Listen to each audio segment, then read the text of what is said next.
البدع والأهواء، أهل البدع العقائدية وأهل البدع السياسية.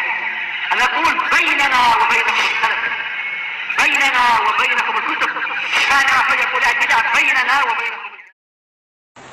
بسم الله الرحمن الرحيم. الحمد لله حمدا كثيرا طيبا مباركا فيه كما يحب ربنا ويرضاه. أشهد أن لا إله إلا الله وحده لا شريك له، وأشهد أن محمدا عبده ورسوله صلى الله عليه وعلى آله وأصحابه ومن تبعهم بإحسان إلى يوم الدين. أما بعد. Pembahasan kemarin tentang apa indak ya nafi'kum.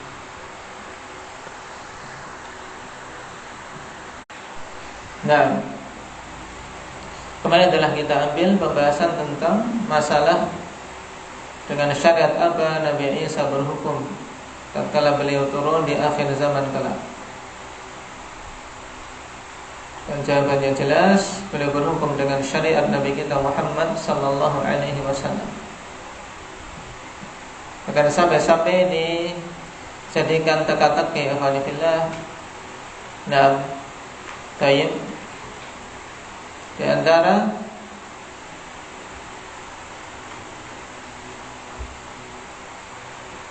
umat beliau yang paling utama, nah, siapa? Maka sebagian orang teka-teki yang dimaksud adalah Nabi Isa. Nah, makanya untuk lebih detailnya tentang Abu Bakar As-Siddiq, beliau adalah apa?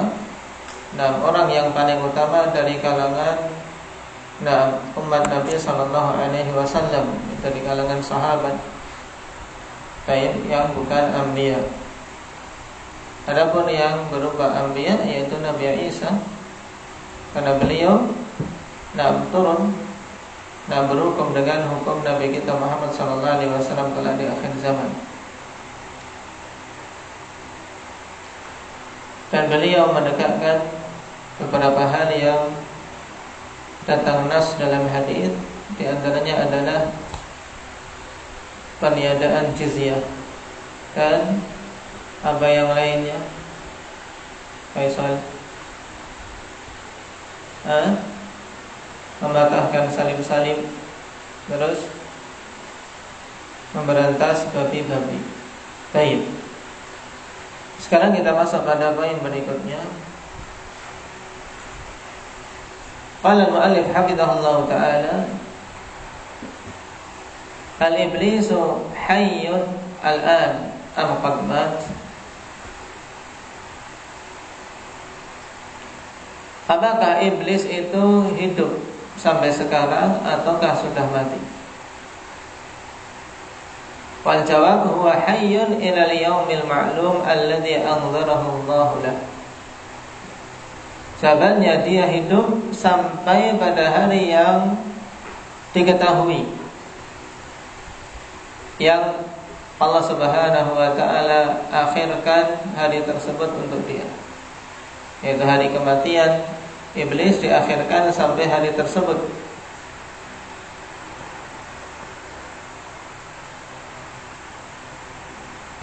Apa dalilnya? Wa dalilu qauluhu ta'ala, qala rabbi fa'anzirni ila yaumi yub'atsun. Qala fa innaka minal munzirin ila al-yaumil waqtil ma'lum. Allah katakan, mengkhabarkan tentang perkataan iblis tatkala Allah perintahkan untuk keluar dari jannah. Fakhruj minha fa innaka rajim. Keluar engkau darinya karena sungguhnya engkau adalah makhluk yang terusir, terjauhkan dari semua kebaikan, dikarenakan enggan untuk taat kepada perintah Allah Subhanahu wa ta'ala. Wa inna 'alaikal la'nata ila yaumiddin.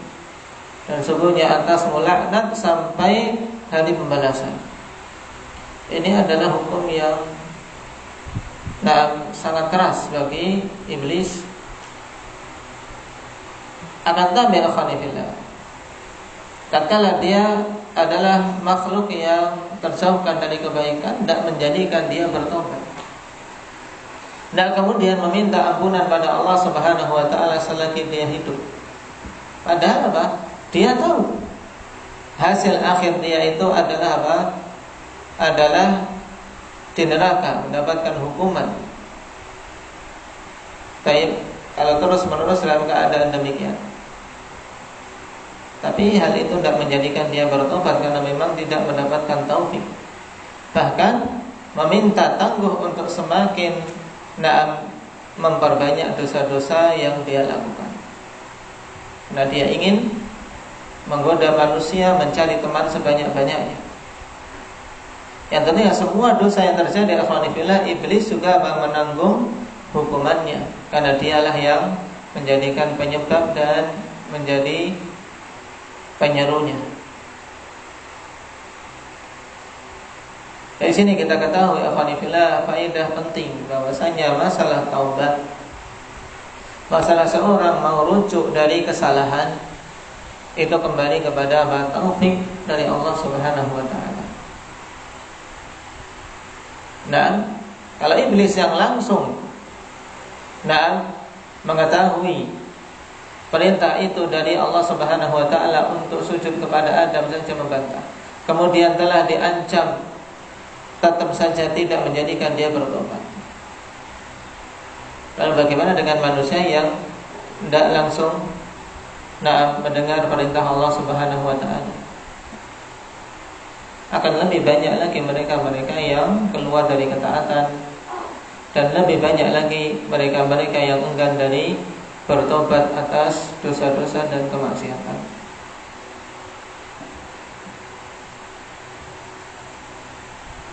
Sehingga seorang mengetahui dia salah kemudian bertobat, ini adalah nikmat, adalah anugerah yang besar. Nah, perhatikan perkataan iblis ini, Rabbi fa'anzirni ila yaumi yub'atsun. Wahai Rabbku, berikanlah tangguh kepadaku sampai hari dibangkitkan. Minta tangguh sampai hari dibangkitkan, sehingga dia tidak merasakan kematian sama sekali. Dan karena kalau ditangguhkan sampai hari kebangkitan, berarti dia tidak mengalami kematian. Ini yang diminta oleh iblis laknatullah alaihi. Maka Allah Subhanahu wa taala jawab, qala fa innaka minal mundzirin ila yaumil waqtil ma'lum. Diberikan sesuai dengan apa yang dia minta, dari sisi diberi tangguh, cuman tidak secara penuh diakhirkan sampai hari kebangkitan. Tapi Allah katakan, fa innaka minal mundzirin, sungguhnya engkau termasuk makhluk yang diberi tangguh. Ini dalilnya, berarti dia diberi tangguh untuk hidup terus sampai kapan? Ila yaumil waqtil ma'lum, sampai pada hari waktu yang telah ditentukan, waktu yang hanya Allah Subhanahu wa taala saja yang mengetahuinya, yaitu waktu di saat ditiupkannya sangkakala yang pertama, di mana semua makhluk termasuk iblis ini binasa, kecuali mereka-mereka yang Allah Subhanahu wa taala khususkan. Jadi makna ila yaumil waqtil ma'lum sebagaimana ditegaskan oleh para mufassirin, yang rajih yaitu sampai ditiupnya sangkakala oleh Israfil pada tiupan yang pertama.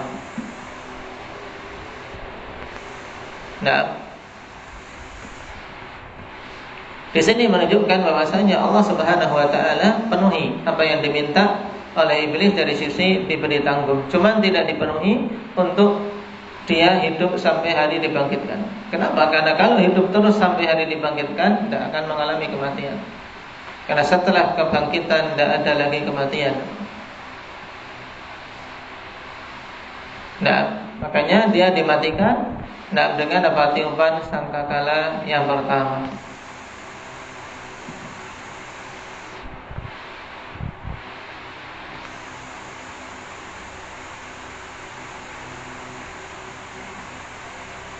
Sebagaimana Allah Subhanahu wa taala katakan, wa nufikha fis-sur fasa'iqa man fis samawati wa man fil ardh illa man syaa'a.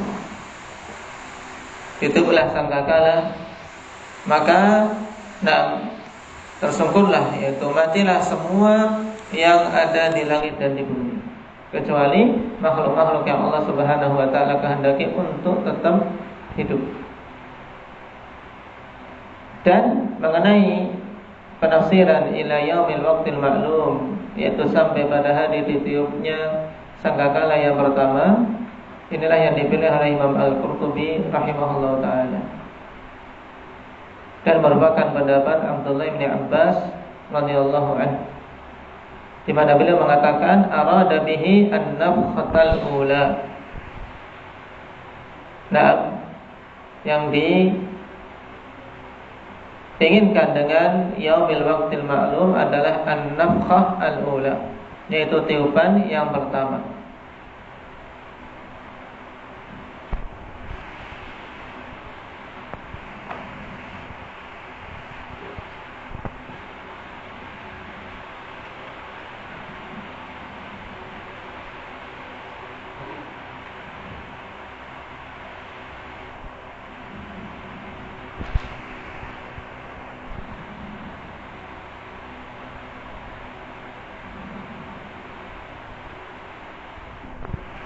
Dan hari itu hanya Allah Subhanahu wa taala yang mengetahuinya.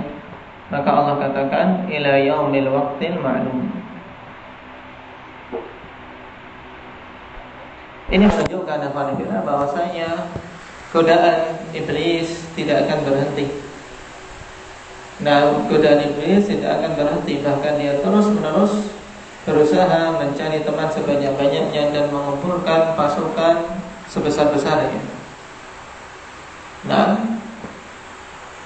baik dari kalangan jin maupun dari kalangan manusia. Dan jin serta manusia yang mengikuti iblis itu namanya syaitan. Nah, sebagaimana yang dipahami dari ayat, wa kadzalika ja'alna likulli nabiyyin aduwwan syayatinal insi wal jinni yuhi ba'duhum ila ba'din.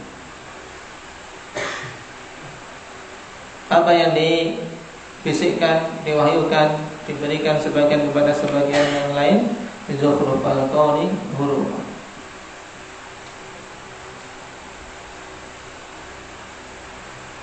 Demikianlah kami jadikan pada setiap nabi itu musuh dari kalangan syaitan jin maupun syaitan manusia. Ini bedanya, kawan. Jadi iblis adalah apa? Satu. Kalau iblis itu satu, yaitu yang enggan untuk sujud kepada Nabi Allah Adam ketika Allah Subhanahu wa taala memerintahkannya. Dan dialah yang diberi indhar.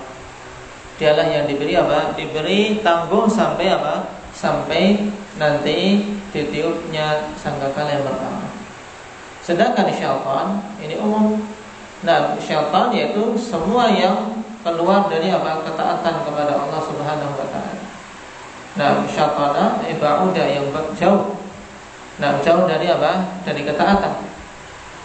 Dan mendorong manusia, mengajak makhluk yang lain untuk ikut tidak taat.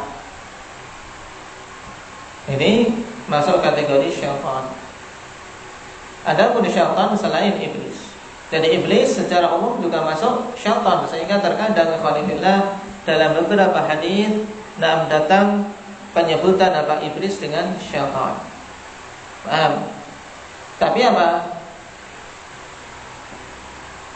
Tidak.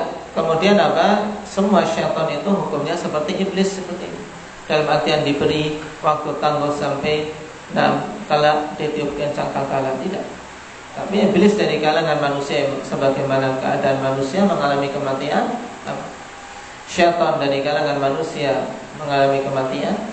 Demikian pula apa? Syaitan dari kalangan jin juga apa? mengalami kematian sebagaimana jin-jin yang lain. Baik.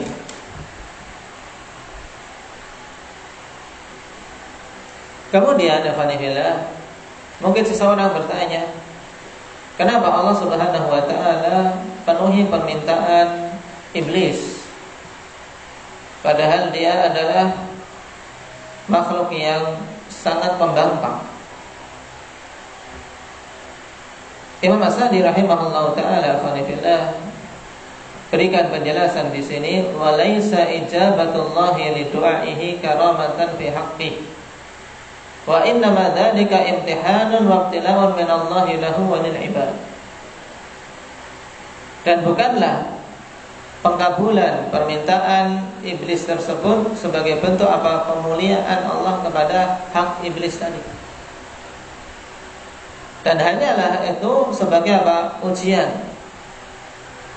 Naam, dan cobaan dari Allah Subhanahu wa taala untuk dia sendiri dan untuk hamba-hamba. Untuk dia fanifillah semakin apa? Memperberat dosanya.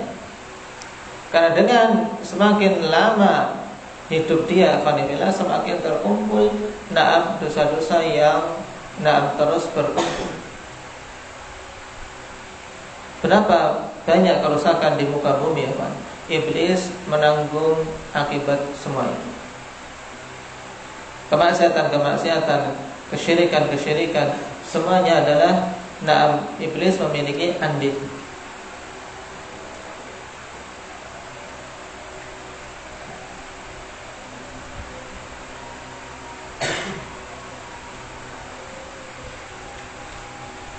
Sehingga kalau kita mengetahui iblis kondisinya seperti ini, banyak-banyak kita meminta perlindungan kepada Allah Subhanahu wa taala dari godaannya. Karena tingkat iblis tidak main-main ya Alhamdulillah. Nah, dia katakan qala rabbi bima aghwaytani la uzayyinanna lahum fil ardh wa la ughwiyannahum ajma'in. Wahai Rabbku, karena engkau telah menetapkan aku menyimpang, maka sungguh aku akan hias-hiasi bagi mereka kehidupan di muka bumi ini. Ini juga isyarat bahwasanya hal yang paling banyak menyimpangkan manusia akhwanifillah adalah perkara dunia. Wala ughwiyannahum ajma'in, dan sungguh aku akan simpangkan mereka semuanya. Ada faedah bagus dari Imam As-Sa'di rahimahullah ta'ala dalam tafsir ayat ini. Nah, al-ghiwayah fanifillah wal ghawi diddur rasyid, fahuwa alladhi arafa al-haqqa wa tarakah, wad dhal alladhi tarakahu min ghairi ilmin minhu bi. Nah, jadi faedah yang dulu sering disebutkan berhubungan perbedaan antara riwayah dan dalalah, dan ghawi serta dhal bisa dirujuk dalam tafsir As-Sa'di pada ayat ini. Karena terkadang ada maklumat adalah faedah, merujuknya kemana lupa. Nah ini di antara rujukan paling dekat yang kalian semua punya insyaallah kitabnya, tentang apa perbedaan ghawi dan dhal. Seorang dikatakan ghawi kalau apa? Mengetahui kebenaran dan meninggalkannya. Nah, sedangkan dhal sama-sama sesatnya apa? Kedua-duanya ada apa? Ada unsur kesesatan. Cuma ghawi lebih parah karena dia tahu kebenaran kemudian dia tinggalkan, dia sesat. Sesat di atas apa? Pengetahuan. Wal iyad billah. Sedangkan dhal, seorang yang apa? Nah, alladzi wadhal alladzi tarakahu min ghairi ilmin minhu bi, yaitu seorang yang meninggalkan kebenaran tanpa memiliki ilmu tentangnya. Sehingga seorang yang sesat itu lebih mudah untuk mendapatkan bimbingan daripada seorang yang ghawi. Kalau yang ghawi sudah tahu ilmunya, tapi memang dia sengaja meninggalkannya. Nasallallahu al-afiyah, sebagaimana keadaan orang-orang Yahudi.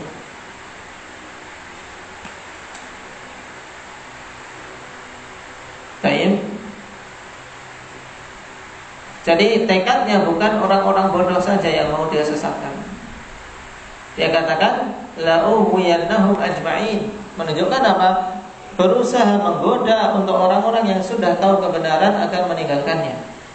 Kalau yang tidak tahu kebenaran itu mudah bagi iblis, mudah bagi iblis.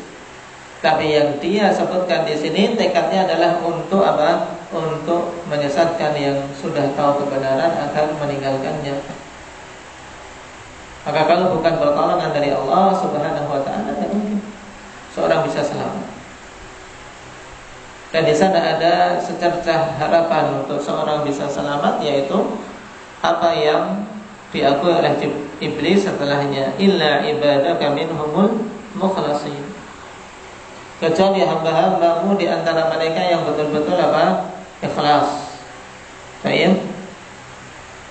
Yang mereka mengikhlaskan amalannya, diberi taufik oleh Allah Subhanahu wa taala untuk bisa memurnikan ibadah itu semata-mata mengharapkan keridhaan Allah. Ini yang butuh kita wujudkan, butuh kita berjuang bagaimana bisa masuk kategori orang-orang yang ikhlas. Nah, orang-orang yang ikhlas. Kalau kita perhatikan godaan dunia tadi, hiasi-hiasi dunia, ini adalah godaan untuk menghilangkan keikhlasan. Kemudian ghawi, orang-orang yang berilmu tapi kemudian meninggalkan. Nah, tahu kebenaran meninggalkannya, ini juga dikarenakan adamul ikhlas. Berarti kalau seorang ikhlas tidak akan tergiur dengan dunia dan tidak akan tergiur apa? Dengan perkara-perkara yang lain. Kalau sudah tahu kebenaran, maka dia pegang erat-erat. Nah, dan kalimat ini kalimat yang ringan di mulut tapi berat dalam apa? Dalam usaha untuk mewujudkannya. Sehingga butuh satu sama lain saling menasihati, saling mengingatkan. Nah, untuk apa? Mengikhlaskan amalan semata-mata karena Allah Subhanahu wa ta'ala. Pada semua ibadah-ibadah kita, pada semua ucapan dan apa hal-hal yang kita lakukan. Kalau seorang mukhlis, seorang ikhlas dalam amalannya, maka itu akan menjadi penyelamat dia di dunia maupun di akhirat. Nasallallahu taufiq wassadad. Walhamdulillahirabbil alamin.